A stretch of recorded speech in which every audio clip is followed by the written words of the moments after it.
निज़ामात फ़ासलाती तालीम मौलाना Azad national Urdu university की जानिब से पेश किए जाने वाले इस अमली क्लास प्रोग्राम में आपका खैर मक़दम है। आज का मौजू BSc साल दुवम तलबा के लिए है।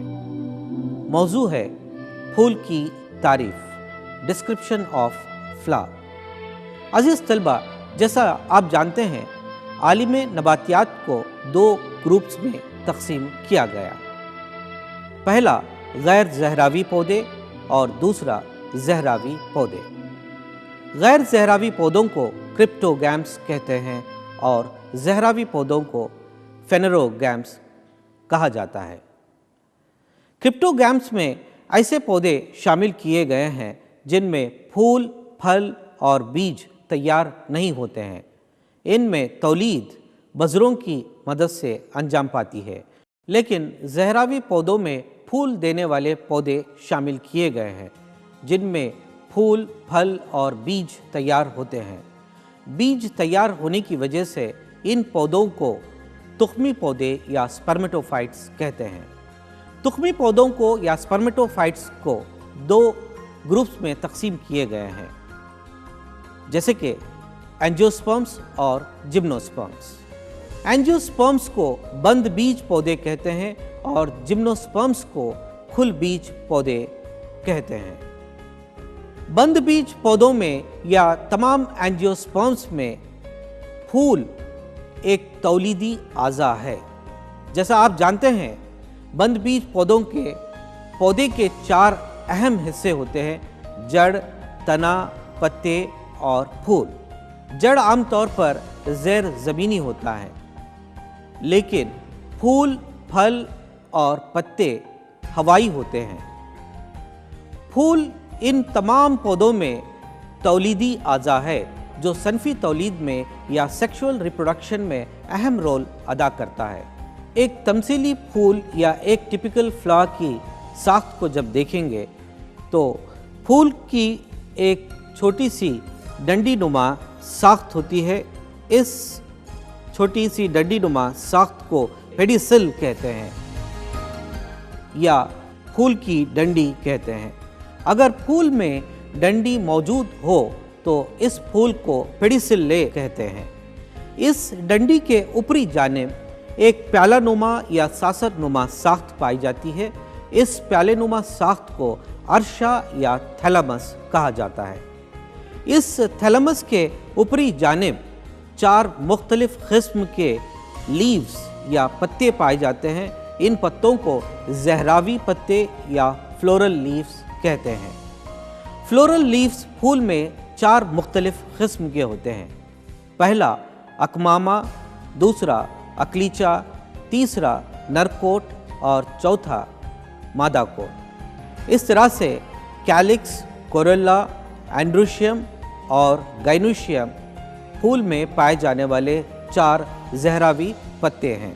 फूल के बैरूनी घेरे यानी अकमामा और अकलीचा, इन दोनों को गैर ज़रूरी आज़ा या नॉन एसेंशियल ऑर्गन्स कहते हैं। इन दोनों को मजमूई तौर पर गर्दगुल भी कहा जाता है, लेकिन इसके अंदर पाए जाने वाले दो घेरे यानी नरकोट और मादा कोट, इन दोनों घेरों को एसेंशियल ऑर्गन्स या ज़रूरी आज़ा कहते हैं।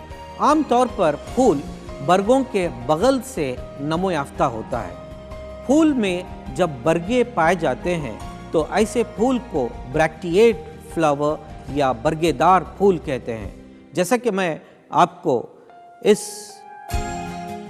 पौधे में दिखलाऊंगा, ये जो फूल की डंडी है, इस डंडी के निचले जानिब ये बरगा है। इस बरगे के बगल में फूल नमो याफ्ता होता है। इस सब्ज़ रंग की साख्त को बरगा या ब्रैक्ट कहते हैं। जब फूल में बरगा पाया जाता है तो ऐसे फूल को बरगेदार फूल या ब्रैक्टिएट फ्लावर कहते हैं। बाज़ फूलों में देखा गया बरगा गैर मौजूद होता है। ऐसे फूलों को गैर बरगेदार फूल या ई ब्रैक्टिएट फ्लावर कहते हैं। इसके अलावा बाज़ फूलों में डंडी के ऊपर छोटे छोटे से सब्ज रंग के साख्त पाए जाते हैं। इनको ब्रैक्टियोल्स या बरगीजे कहते हैं।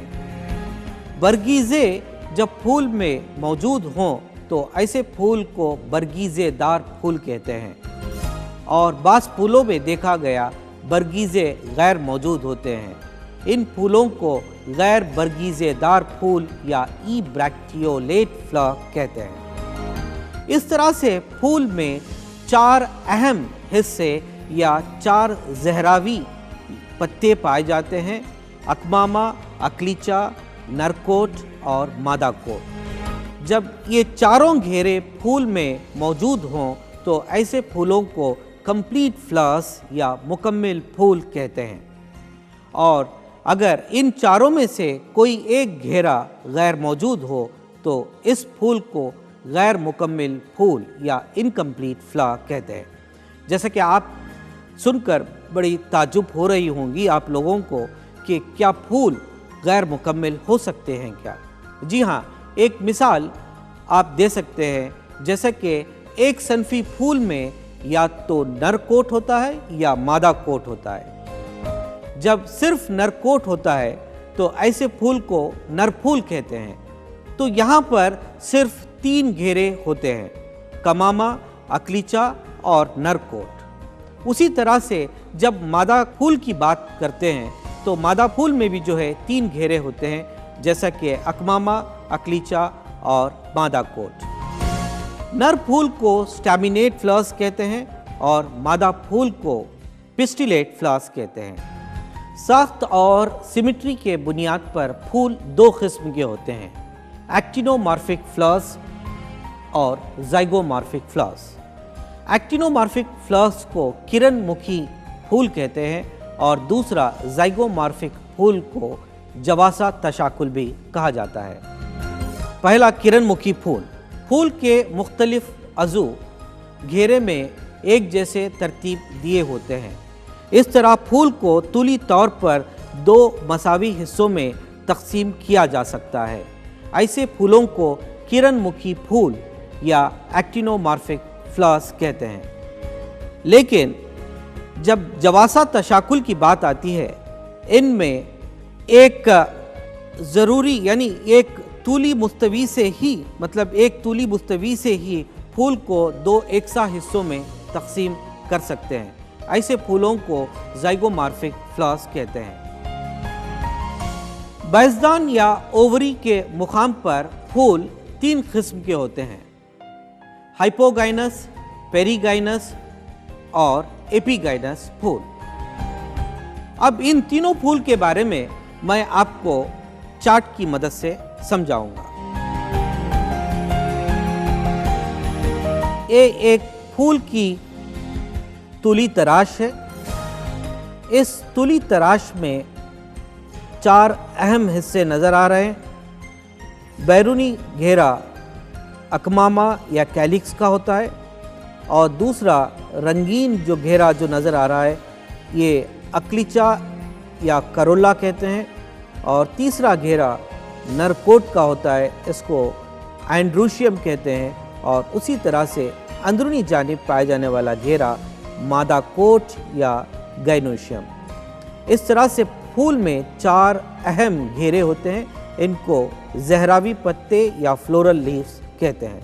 जैसा कि मैं अभी आपको बता चुका हूँ, बैज़दान या ओवरी के मुकाम के बुनियाद पर फूल 3 किस्म के होते हैं: हाइपोगाइनस फ्लावर्स, पेरीगाइनस फ्लावर्स और एपीगाइनस फ्लावर्स। इन तीनों फूल में किस तरह तफरीक किया जाता है मैं आपको चार्ट की मदद से समझाऊंगा। अब ये खाका देखिए, इसमें पहला खाके में ओवरी यानी बैज़दान आला मुकाम पर है, और इस बैज़दान के निचले जानिब से नरकोट, अक्लीचा और अकमामा नमो याफ्ता है। यानी अकमामा, अक्लीचा, नरकोट बैज़दान के निचले जानिब से नमो पा रहे हैं, यानी बैज़दान आला मुकाम पर है। जब बैज़दान आला मुकाम पर होता है ऐसे फूलों को हाइपोगाइनस फ्लावर्स कहते हैं। लेकिन दूसरे खाके में आप देख रहे हैं बैजदान, अकमामा, अकलीचा और नरकोट चारों एक ही सतह से नमो पा रहे हैं। इसमें बैजदान ना तो नीम आला होता है ना नीम अदना है, यानी बैजदान, इस बैजदान को हाफ सुपीरियर या हाफ इंफीरियर कहते हैं। जब बैजदान हाफ सुपीरियर या हाफ इंफीरियर होता है, ऐसे फूलों को पेरीगाइनस फूल कहते हैं। और तीसरा खाके में आप देख रहे हैं बैजदान अदना दर्जे पर वाक़े है और इस बैजदान के ऊपर नरकोट, अकलीचा और अकमामा नमो याफ्ता है, यानी यहाँ पर बैजदान निचले जानिब है और बखिया 3 जहरावी पत्ते ऊपर के जानिब पाए जाते हैं। जब बैजदान अदने दर्जे पे होता है, ऐसे फूल को एपीगाइनस फूल कहते हैं।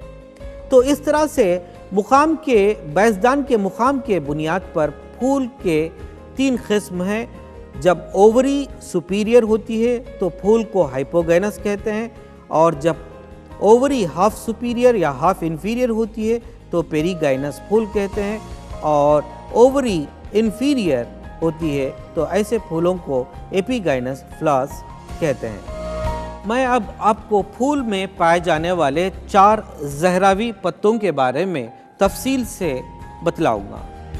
पहला, जैसा मैं पहले ही वाज़े कर चुका हूँ, फूल के सबसे बैरूनी जानिब पाए जाने वाला घेरा ये अकमामा का घेरा है।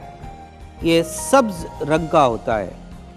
इस तरह से ये आप जो देख रहे हैं फूल के बैरूनी जानिब पाए जाने वाला घेरा है, ये सब्ज़ रंग का होता है और इसको कैलिक्स या अकमामा का घेरा कहते हैं। जब फूल कली की शक्ल में होता है तो अकमामा फूल की हिफाजत करता है। जैसा कि ये फूल यानी ये कली है, फूल तैयार होने से पहले जब कली होती है उस कली की हिफाजत करने में अकमामा मदद करता है।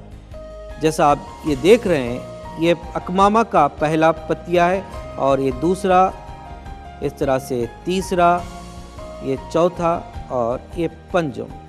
अकमामा इस तरह से कली की हिफाजत करता है।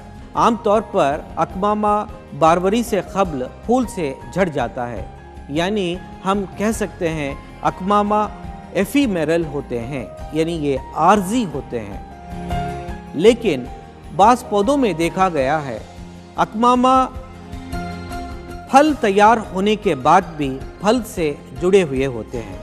ऐसे अकमामा को या ऐसे कैलिक्स को परसिस्टेंट कैलिक्स या ख़ायम कमामा कहते हैं। मिसाल के तौर पे सोलनेसी ख़ानदान में जितने भी पौधे शामिल हैं उन तमाम पौधों में ख़ायम कमामा या परसिस्टेंट कैलिक्स पाया जाता है। मैं अब आपको परसिस्टेंट कैलिक्स या ख़ायम कमामा दिखलाने के लिए आज लैबोरेटरी में एक बैगन लाया हूँ। इस बैगन को सोलनम मेलनजीना कहते हैं। बैगन के ऊपर ये जो सब्ज़ रंग की साख्त है इसको अकमामा कहते हैं, यानी ये अकमामा फल तैयार होने के बाद भी फल से जुड़ा हुआ है, इसलिए ऐसे अकमामा को परसिस्टेंट कैलिक्स या ख़ायम अकमामा कहते हैं। उसी तरह से आप कैप्सिकम एनवम मिर्ची में भी देख सकते हैं। इस मिर्च में भी जो है ये कमामा है, यानी ये ख़ायम कमामा, इसको परसिस्टेंट कैलिक्स कहते हैं। इसी तरह से एक तीसरी मिसाल लेडी फिंगर या भिंडी का देख सकते हैं। इस भिंडी में भी अकमामा ख़ायम कमामा पाया जाता है, यानी कैलिक्स जो है इसमें भी परसिस्टेंट कैलिक्स होती है। इस तरह से सोलेनेसी ख़ानदान के तमाम पौधों में ख़ायम कमामा पाया जाता है।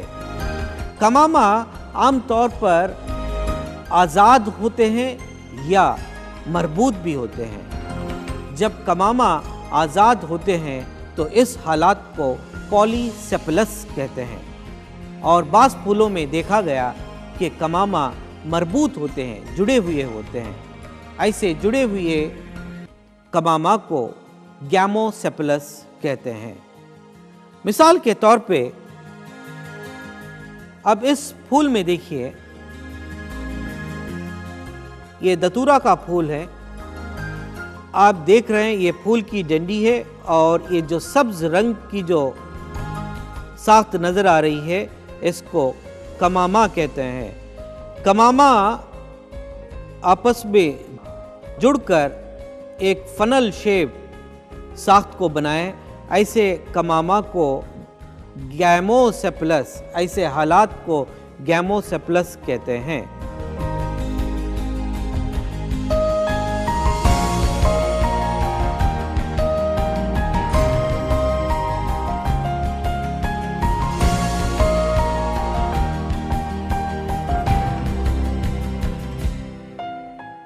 इसके अंदरूनी जानिब पाए जाने वाला घेरा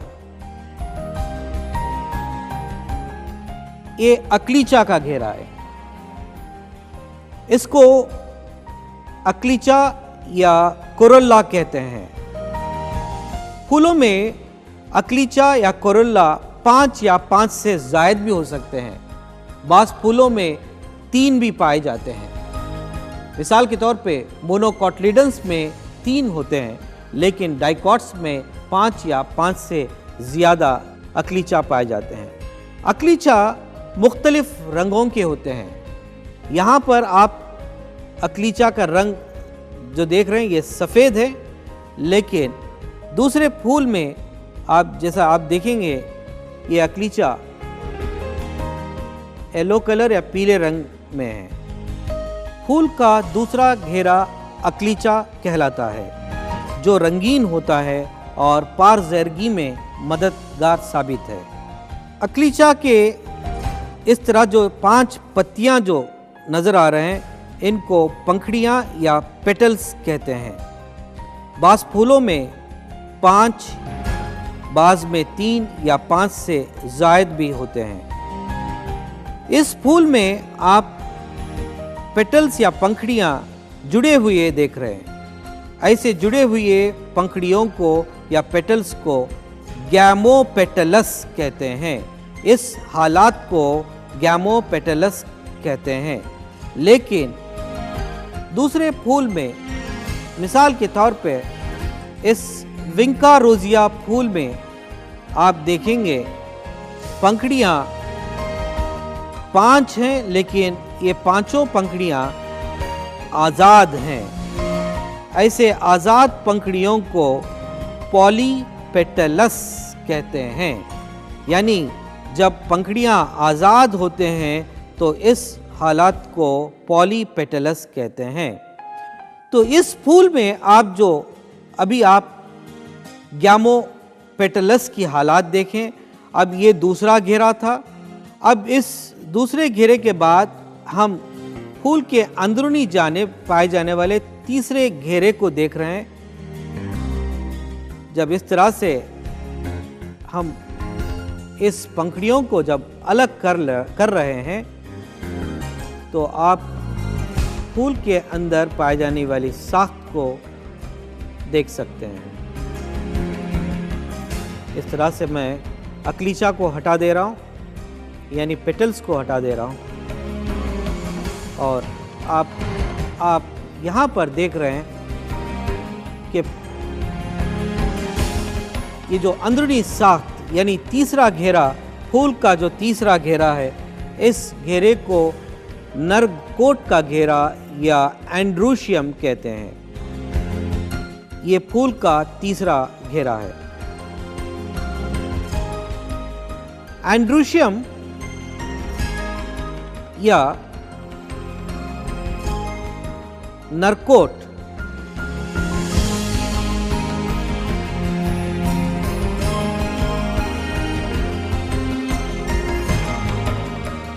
दो हिस्सों पर मुश्तमिल होता है।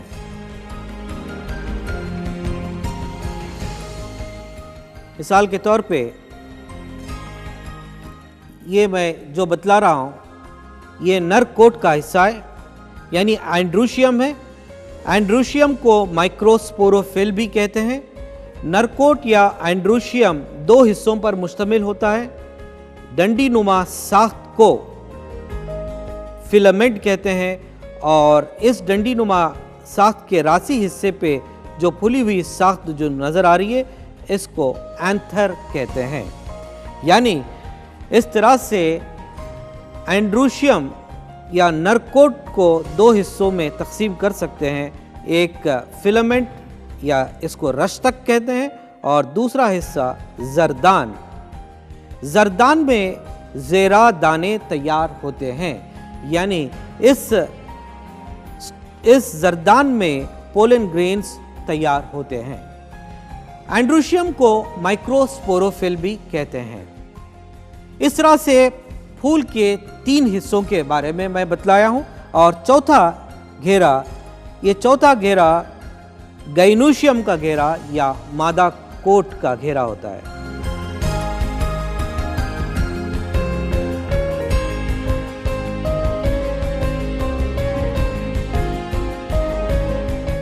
फूल का चौथा और अंदरूनी घेरा मादा कोट या गाइनोशियम का होता है। मादा तौलीदी आज़ा है जो समर बर्गों से या कार्पल से तैयार होता है। इसको मेगास्पोरोफिल भी कहते हैं। मादा कोट 3 हिस्सों पर मुश्तमिल होता है। निचला हिस्सा जो फूला हुआ हिस्सा है, जो आप देख रहे हैं निचला फूला हुआ हिस्सा, इस फूले हुए हिस्से को ओवरी या बैजदान कहते हैं और दरमियानी जो डंडी नुमा साख्त है, इस डंडी नुमा साख्त को स्टाइल या नए कहते हैं। और तीसरा रास, इस के रास पे फूली हुई जो साख्त नज़र आ रही है इसको कलगी या स्टिग्मा कहते हैं। इस तरह से मादा कोट के 3 अहम हिस्से हैं। निचला फूला हुआ बैजदान, दरमियानी डंडीनुमा साख्त स्टाइल या नए और रासी हिस्सा कलगी या स्टिग्मा। अजीज़ तलबा, इस तरह से आप लोग फूल में पाए जाने वाले मुख्तलिफ ज़हरावी पत्तों के बारे में सुन चुके हैं। अगले प्रोग्राम में मैं फ्लोरल फार्मूला और फ्लोरल डायग्राम, ज़हरावी ज़ाब्ता और ज़हरावी खाका किस तरह से बनाया जाता है उस बारे में तफसील से बताऊंगा। मज़ीद मालूमात के लिए आप इन किताबों का मुताला कर सकते हैं। A text book of angiosperms by GL Chopra और यूनिवर्सिटी से मुहैया करदा सेल्फ लर्निंग मटीरियल का मुताला भी कर सकते हैं और इस पते पर राब्ता कायम कर सकते हैं। Directorate of distance education, Maulana Azad national Urdu university, Gachibowli, Hyderabad. Email का पता नोट करें, मकबूल MAQBOOL मनु MANUU@yahoo.com। अगले प्रोग्राम तक मुझे इजाज़त दीजिए। खुदा हाफ़िज़।